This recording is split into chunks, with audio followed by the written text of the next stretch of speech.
In this lesson, we're going to look at the rational zero theorem. So this is a way to predict which whole numbers and fractions might be zeros of a function. And let's think about this function. F of x equals 6x squared minus x minus 2. So to find the zeros of this, we want to find all of the values that make this equal 0. So we'll take the expression 6x squared minus x minus 2 and set it equal to 0 and solve it. So this is just a quadratic equation, and we've learned how to do that. We'll try factoring it.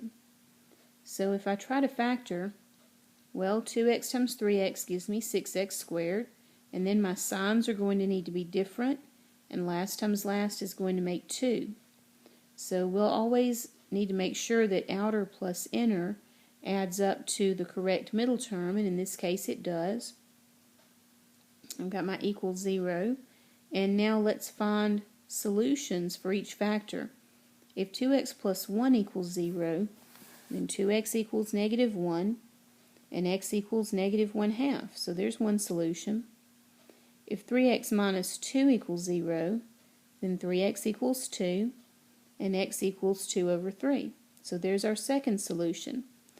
Now notice that the bottom numbers of our solution come from the coefficients of our x terms, which are here. Now these two x terms are here because they are both factors of 6x squared. So basically everything that's on the bottom of a solution is here because it's a factor of our leading term. Same with the top numbers. These top numbers are both here because they were constants in our factors.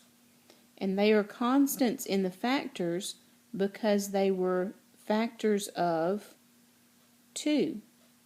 So basically these two numbers in these positions are the tops of our solutions, and they are factors of 2. The numbers in the x terms are here because they are factors of 6x squared, and these make the bottom of each solution. So we see that the 6x squared, the leading term, is forming the bottom of the solution. The constant is forming the top of each solution. Now, this theorem that I'm about to show you will only help you find the rational zeros. It will not help you find any zeros that come from other solving methods like the quadratic formula or anything that would be irrational. It will only help you find rational roots, which means whole numbers and fractions. And also note that we're going to find more possible roots than what could actually be roots. So our lists might contain 8 to 10 numbers, but that does not mean that the function has 8 to 10 zeros. Not every number in the list will actually be a zero. They're all just candidates, and we have to figure out which ones are truly zeros. So here's the rational zero theorem. To find all the possible rational zeros of a function, we will make two lists. First, we'll list all the factors of the constant, and those numbers we will call the p numbers. Then we'll list all the factors of the leading coefficient, and those numbers we will call the q numbers. Then, every p over q combination that we can make is a possible rational zero of our function. That doesn't mean it will be a rational zero of our function, but just that it's possible. And remember, the word rational just means that it's either a fraction or a whole number, so we won't have any radicals or imaginary things going on here. Now, once we make our p over q list, we have to remember that each p over q could be positive or negative, and so we'll have to assign a plus or minus to each one that we find. Here's an example. Let's list all the possible rational zeros of f of x equals 15x to the third plus 14x squared minus 3x minus 2. Now read the instructions.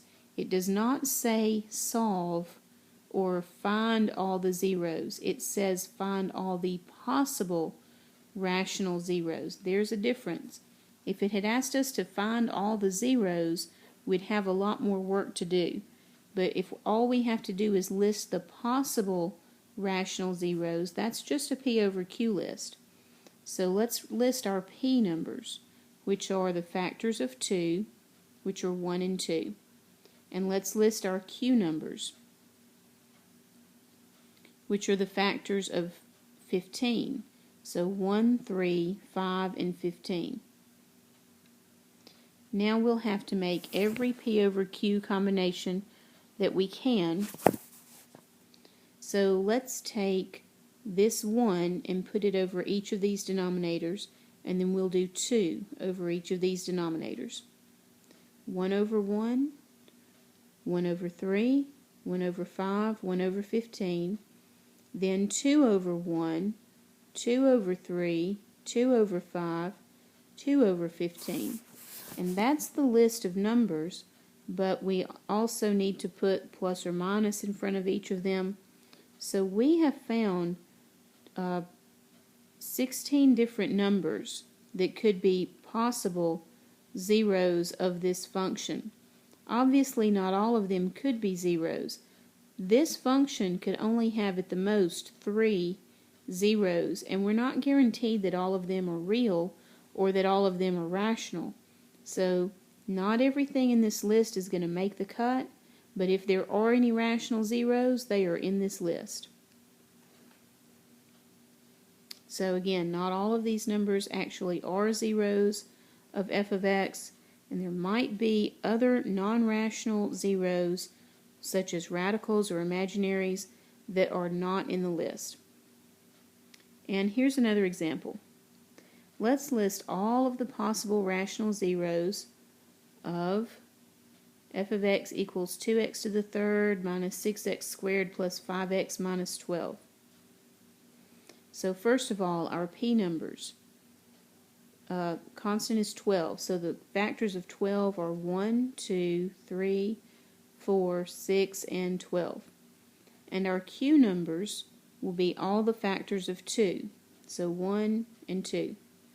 Now for our possible rational zeros, we will list all of the P over Q combinations. So we'll put each of these numbers over 1, and then each of these numbers over 2. 1 over 1, 2 over 1, 3 over 1, 4 over 1, 6 over 1, 12 over 1, and then we'll do each of them over 2. 1 over 2, 2 over 2, but wait, 2 over 2 simplifies to 1, which is already in our list, so let's get rid of that. We have 3 over 2, 4 over 2, but wait, 4 over 2 simplifies to 2, which is already in our list. So we'll get rid of that. 6 over 2 simplifies to 3, which is already in the list. 12 over 2 simplifies to 6, which is already in the list. So I guess this is all the different combinations we can make, but we do need to put plus or minus in front of each one. And these are all the possible rational zeros of this function. And that's all there is to the rational zero theorem.